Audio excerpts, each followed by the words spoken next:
큰 돈을 벌 각오로 들어왔으면 큰 돈을 잃을 각오도 같이 해야 된다. 여러분 반갑습니다. 비트캐쳐입니다. 전 세계의 경제 그리고 증시가 파랗게 물들었다. 지금 시장에는 리세션의 공포가 엄청나게 들이우고 있으면서 특히나 국내 시장 같은 경우는 코로나 이후 최악 코스피 코스닥 폭락의 4년 만에 서킷 브레이커 너무 큰 하락이 나오고 패닉셀이 나오니까 시장에서 거래를 하지 못하도록 시장 안전장치입니다. 그만큼 현재 크립토 시장뿐만이 아니라 전 세계 증시와 경제 시장이 패닉에 빠져 있는데 일단 가장 큰 원인 첫 번째는 뭐였었냐? 바로 지난주에 발표됐던 고용지표 비농업 고용지수가 예측치를 크게 하회했고 실업률까지 예측치를 크게 상회하면서 완전히 고용시장이 확실한 침체로 접어들었다라는 것을 증명했습니다. 근데 혹자는 이런 얘기할 수 있습니다. 지금까지 고용시장 강해가지고 지금 위축되기를 바랬는데 왜 막상 고용시장 위축되고 나니까 시장이 폭락이 나오나요? 언제나 여러분들이 인지하셔야 될 거 악재는 도미노처럼 한꺼번에 들이닥칩니다. 고용시장 위축 플러스 최근 일본이 금리 인상을 시행하면서 일본의 시중은행들까지 속속들이 금리 인상을 시작했고 16년 만의 수준이었다. 그래서 제가 이전부터 말씀드렸던 만약에 일본이 금리를 올리게 되면 엔캐리 트레이드가 발생하면서 시장의 일시적인 유동성 흔들림이 있을 수 있다라고 여러 번 강조를 드렸고 엔캐리 트레이드가 지금 미국의 기술주의 급락으로 이어지면서 지금 전반적인 금융시장이 출렁이고 있다. 쉽게 말해서 엔캐리 트레이드를 설명을 드리자면 저금리였던 일본에서 엔화를 빌려가지고 그 다음에 고금리인 미국으로 이동시킵니다. 그 다음에 미국의 증시나 채권이나 이런 해외 자산에 재투자를 하는 건데 여기서 일본이 금리를 올려버리면 해외 저금리로 재투자됐던 자금들이 다시 빠져나오면서 전반적인 시장의 유동성 위축으로 이어지는 그 현상이 일본이 금리를 올리면서 시작이 되고 있다. 그러면서 연쇄적으로 대규모 청산이 진행되고 있고 그런 차익 실현에 따라서 달러에는 5% 하락하고 나스닥까지 7% 급락세를 이어갔다. 그런데 추가적으로 여기다가 기름을 부어버린 거 바로 지정학적인 리스크까지 한꺼번에 터졌다. 언제나 악재는 한 개씩 터지는 게 아니라 도미노처럼 하나가 터지면 연달아 터지면서 연쇄적으로 지금 글로벌 국제정세 리스크 플러스 금융시장 침체에 대한 악재들이 터지면서 이스라엘까지 이란 선제 공격을 검토하겠다라고 하고 이란은 지금 전쟁 나도 상관없다. 우리 강력하게 대응하겠다라고 하면서 지금 모든 악재들이 한꺼번에 터져버렸다. 근데 여기서 우리가 조금 더 본질을 봐야 되는 거 현재 지금 월가에서는 어떤 얘기들이 나오고 있습니까? 골드만삭스 같은 경우도 경기 침체 가능성을 15%에서 25%로 올렸다라고 얘기하는 거. 지금 월가의 핵심 기관들도 경기 침체 우리가 생각했던 것보다 연착륙이 아니라 경착륙 강하게 침체가 올 수 있다라는 불안감이 시장에 조성이 되고 있고 이에 따라서 대다수의 전문가들이 연준 7월에 금리 내렸어야 한다. 파월 피벗 시기 놓쳤다. 블랙록 또한 어떤 얘기를 해주고 있습니까? 미국 연준 금리 인하 타이밍 놓쳤다. 그래서 실제 지금 시장의 컨센서스를 지켜보면 올해 금리 인하 1회도 안 할 수 있다. 이런 컨센서스에서 지금 9월 FOMC 다음 달 FOMC에서 무려 빅스텝 인하 50bp 인하 확률이 지금 몇 프로입니까? 94.5%. 그리고 더 중요한 사실 11월에도 한 번 더 2단계 인하를 하면서 빅스텝 인하를 연달아 2번 할 확률이 지금 66%까지 올라왔다. 그렇다라고 하면 우리가 여기서 뒤집어서 생각을 해봅시다. 지금 어쨌든 간에 전반적인 고용시장이 위축됐고 고용시장 같은 경우는 한번 위축되기 시작하면 굉장히 가파른 속도로 실업률이 올라가는 특징을 보여주고 있고 지금 엔캐리 트레이드로 인해서 전반적인 글로벌 시장의 리스크가 커진 상황. 그러면 우리가 생각했던 것보다 더욱더 강력한 경기 부양과 금리 인하를 단행할 수 있는 단서를 연준에게 제공했다라고 생각합니다. 그러면 결국에 어쨌든 잘 생각해 보시면 올해는 어떤 게 있습니까? 바로 미국의 대선이 있다. 근데 대선 직전에 경기 침체 리스크가 오고 시장이 완전히 리셋되는 흐름을 그대로 방치해둔다면 분명히 현재 지금 정권에서 민주당을 포함한 재무부 장관 옐런 그리고 제롬 파월 연준 의장까지 본인들이 집권하고 본인들이 담당하고 있는 시기에 리세션이 오기를 희망하지 않을 겁니다. 어쨌든 간에 대선까지는 빅스텝 금리 인하를 하던 어쨌든 간에 수단과 방법을 가리지 않고 경기 부양을 해주면서 주가를 방어해주기 위한 정부와 연준 차원의 움직임이 저는 필수적으로 들어갈 것이라고 보이고, 물론 현재 미국의 말도 안 되는 이 부채 리스크, 물론 언젠가 터질 시한폭탄은 맞습니다. 하지만 대선을 앞두고 있는 해에 심지어 본인이 옐런과 파월 의장이 핵심적인 위치에 역임을 하고 있을 때 이 리스크를 터뜨리려고 하지는 않을 거다. 그렇다라고 하면 계속해서 울며 겨자 먹기로 리세션이 터지는 것을 막아줄 것이고, 적어도 저는 대선 흐름까지는 흔들릴 순 있지만 완전히 시장이 폭락하고 시즌이 종료되는 흐름은 어떻게 해서든 미국의 높으신 분들과 유동성을 관리하는 핵심 주체들이 그 부분만큼은 끝까지 틀어 막을 것이라고 생각합니다. 비트코인 차트 같은 경우에 핵심적인 지지 구간을 전부 다 붕괴해버리면서 48K까지 찍고 현재는 52K에 위치를 하고 있습니다. 근데 우리가 조금만 더 멀리서 시장을 한번 지켜보면 역사적인 신고점을 찍었던 73K에서 48K, 이 조정의 폭이 33%. 근데 우리가 과거의 사이클 패턴을 한번 지금의 조정폭과 비교를 해보자면 지금까지 사이클이 대략적으로 크게 한 4번 정도 있었습니다. 근데 과거, 가장 가까운 과거인 2021년 사이클만 해도 그때 당시에 코로나 빔이 터지면서 시장이 잘 상승하다가 무려 60%가 넘는 하락이 동반된 이후의 역사적 신고점을 갱신해줬고, 무려 40%가 넘는 하락은 계속해서 반복적으로 나왔었다. 그리고 2017년 사이클도 보면 30%가 넘는 하락은 굉장히 수십 번 있었습니다. 그래서 언제나 저는 이런 식으로 큰 사이클을 그릴 때 30%가 넘는 변동폭은 비트코인이라는 자산은 무조건적으로 여러분들이 감수하고 가셔야 된다. 그리고 우리가 큰 사이클 흐름을 한번 비교해보면 과거와 지금 멀리서 보면 전혀 다를 게 없다. 멀리서 보면 우리는 지금 이 조정을 겪고 있는 겁니다. 그리고 지금까지의 조정폭, 과거에 비하면 굉장히 얕은 수준이다. 물론 33% 빠진 거 너무나 아플 수 있고 지금은 너무나 고통스러울 수 있고 시장이 끝난 것만 같고, 언제나 조정은 경험하고 경험해도 그 순간만큼은 아프다. 하지만 언제나 우리가 꼭 크립토 투자에 성공하려면 변동성을 감수해야 되고 가슴에 새겨야 됩니다. 이 또한 지나갈 것이다. 그리고 언제나 사이클은 단 한 번도 틀리지 않고 지금 그 사이클 흐름대로 잘 가고 있다라는 거. 만약에 혹자분들은 이렇게 물어볼 수 있습니다. 과거는 사이클대로 갔지만 이번에는 이렇게 꼬꾸라질 수 있는 것 아니냐? 물론 가능하다. 근데 현명한 트레이더의 덕목은 뭡니까? 조금이라도 높은 확률의 베팅을 반복하는 것. 지금까지 100% 확률로 이런 흐름, 사이클대로의 흐름을 갔는데 이번이라고 무조건 다를 것이다.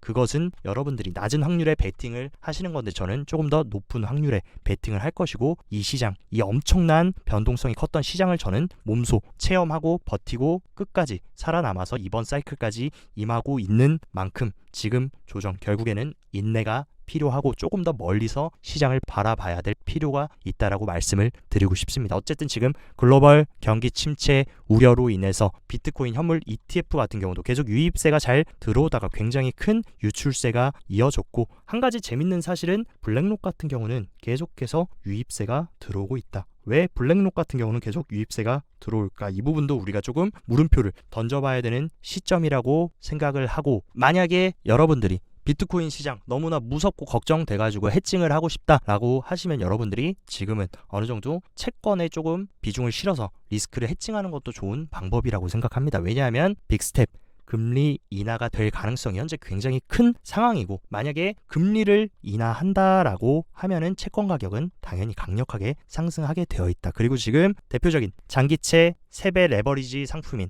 TMF 같은 경우도 경기 침체로 인해서 강력하게 채권이 상승하고 있는데, 만약에 크립토 시장이 너무 불안하신 분들은 중장기적으로 가져가시되 TMF를 조금 비중을 실으셔서 포트를 구성하시면 금리를 강력하게 내려줄 때 해칭을 해줄 수 있는 그런 포트 구성이기 때문에 TMF도 조금 고려해 보시는 게 좋지 않을까.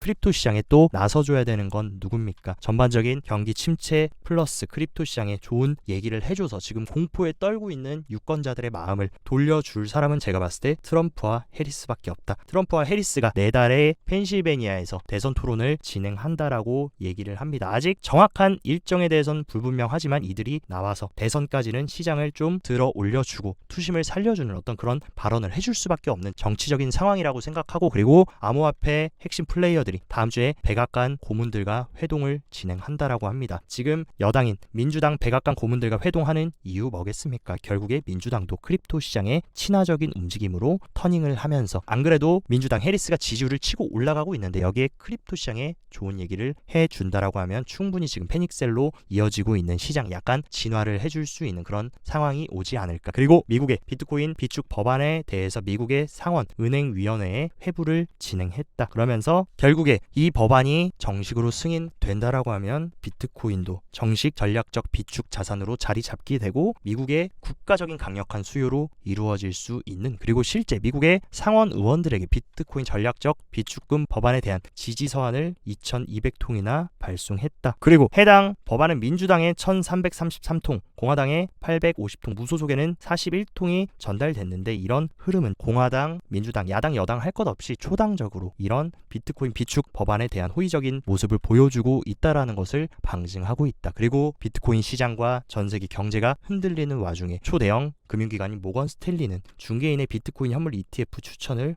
허용하겠다. 왜 하필 이 시기에 이런 핵심 대형 기관들이 비트코인 가격이 빠지고 시즌 종료 얘기가 나오고 시장이 망했다라는 얘기가 나올 때 비트코인 현물 ETF 추천을 허용할까 하면서 모건 스탠리는 중개인들이 비트코인 현물 ETF를 주요 고객들에게 추천하는 것을 허용했고 지금 이제 월스트리트 주요 기업들에게 비트코인 ETF를 제안하고 홍보하는 것이 가능해졌다라고 하면서 왜 시장이 리셋되는 분위기에 이런 움직임을 가져갈까? 그리고 프랑스 같은 경우에도 미카법 신청 개시를 하면서 EU 최대 경제국 중 첫 번째로 적극적으로 규제기관이 가상자산 서비스 제공자 라이센스 신청을 접수를 받고 있습니다. 그러면서 프랑스 규제기관은 과거에도 암호화폐 기업들이 해당 기관에 등록하는 것을 환영한 바 있다라고 하면서 적극적으로 암호화폐 자산 제공자 라이센스 신청 접수를 시작됐고 본격적으로 12월에 이제 유럽 전반적으로 시행이 되고 유럽이 크립토를 수용하는 흐름 연말까지 가져간다라고 하면 지금부터 어떤 것을 해야 되겠습니까? 차근차근 준비를 해 나가야 되고 중장기적인 사이클로 봤을 때는 단기적으로 가격이 50K를 깨고 40K를 간다라고 해도 중장기적으로 국가적 차원에서 구축을 하고 있고 기관들 차원에서 어떤 것들을 준비하고 있는지를 우리는 조금 더 집중해서 봐야 되는 시기가 아닐까. 그리고 러시아가 최근에 주요 국제 무역에 비트코인과 암호화폐를 사용할 수 있도록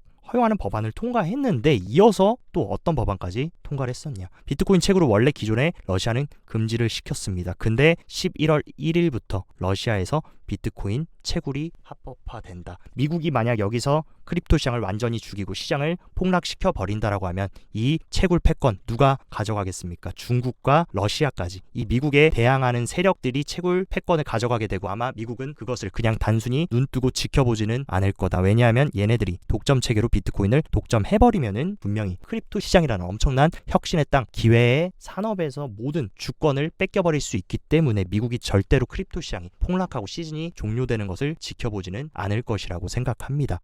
비트코인은 그렇다 쳐도 알트코인이 처참합니다. 개천님 알트코인 어떡하나요? 이런 질문을 하실 분들이 있지만 물론 지금 현재는 비트코인 가격이 빠지면서 도미넌스는 오히려 급등하고 있고 알트코인 도미넌스 같은 경우는 폭락하고 있다. 안 그래도 비트코인 시장에 자금이 유출되고 있는데 비트코인으로 다 빨려 들어가고 있다는 거. 비트코인이 지금 처참한 상태에 놓여져 있다. 하지만 주기영 대표 같은 경우는 어떤 발언을 해줬습니까? 장기적인 관점에서 비트코인 강세장이 내년 중반까지 지속될 것으로 예정되며 올해 말이나 내년 초에 알트 시즌이 올 것으로 예상한다. 저는 앞으로 몇 달 고래들이 축적하고 있는 알트코인을 파악하는 데 초점을 맞추고 있다. 여기에 핵심적인 단어가 있습니다. 고래들이 축적하고 있는 알트코인이 무엇인지 제가 봤을 때는 이번 사이클의 알트코인은 무지성으로 아무거나 다 폭등하고 상승하는 것이 아니라 확실하게 펀더멘탈이 있고 실체가 있고 고래들이 준비하고 있는 그런 알트코인 옥석을 잘 가려야 된다라는 사실. 그리고 장기적인 관점에서 언제나 비트코인 강세장 불장이 만약에 도래한다라고 하면 저는 비트코인만 올라가기보다는 당연히 인간의 광기라는 것이 발동되고 욕심이 들어가고 포모가 발동되면 어쩔 수 없이 알트코인도 덩달아 상승할 수밖에는 없다. 하지만 지금 흐름 확실하게 도미넌스가 꺾이기 전까지는 알트코인 지금 많이 바닥인 것 같고 많이 빠진 것 같아 보여도 아무거나 여러분들이 무지성으로 접근하시면 리스크가 있을 수 있기 때문에 확실하게 비트코인의 추세가 반전이 되는지 그리고 도미넌스가 하락을 멈추고 상승하는지를 좀 체크해 보셨으면 좋겠습니다. 그리고 단기적으로 조금 기술적인 흐름을 체크를 해보면 일단 제가 가장 중요하다 말씀드렸던 이 확장 쐐기 하단을 지지해 주는 게 굉장히 중요하다라고 말씀드렸는데 이 구간을 굉장히 강력한 패닉셀과 롱스퀴즈가 나오면서 꼬리를 48K까지 달고 지금은 52K에 위치를 하고 있습니다. 확실하게 오늘 일봉 종가로 이 52K 위에 안착을 해주는 것이 중요하고 만약에 이 구간을 안착해주지 못하고 종가 마감을 확장 쐐기 하단에서 마감한다라고 하면 추가적인 조정은 열어놔야 된다. 그리고 핵심적인 매물대였던 50K 구간을 확실하게 물량을 빨아먹고 하락을 시킨 만큼 그리고 리세션에 대한 거시적인 공포 그리고 지정학적인 리스크도 있는 만큼 조금은 신중하게 우리가 시장을 봐야 되지 않을까. 그리고 확실하게 상승 추세로 전환한다라고 하려면 이 하락 트렌드 라인을 확실하게 거래량 동반해서 돌파해주기 전까지는 여러분들이 조금 관망하는 것이 좋지 않을까라고 보고 있습니다. 그리고 피보나치 되돌림으로 최근 이 상승분의 되돌림을 한번 체크를 해보면 현재 어느 정도 구간이냐 상승 파동의 0.5 되돌림 구간 충분히 0.618 정도 구간까지는 되돌림을 주고 나서 올려 쳐줄 수 있는 지금 흐름이라면 그런 흐름도 가능하시기 때문에 여러분들이 하방은 조금은 열어두시고 근데 어쨌든 결과적으로 저는 왜 시장 중장기적인 상승을 보냐 가장 중요한 비트코인 15K를 찍고 계속 강력한 지지를 받았던 이 트렌드 라인을 지켜준다라고 하면 충분히 저는 시즌이 끝난 것이 아니라 굉장히 큰 상승 이후에 굉장히 큰 되돌림 주고 새롭게 상승할 수 있는 패턴도 가능하다고 보고 있습니다.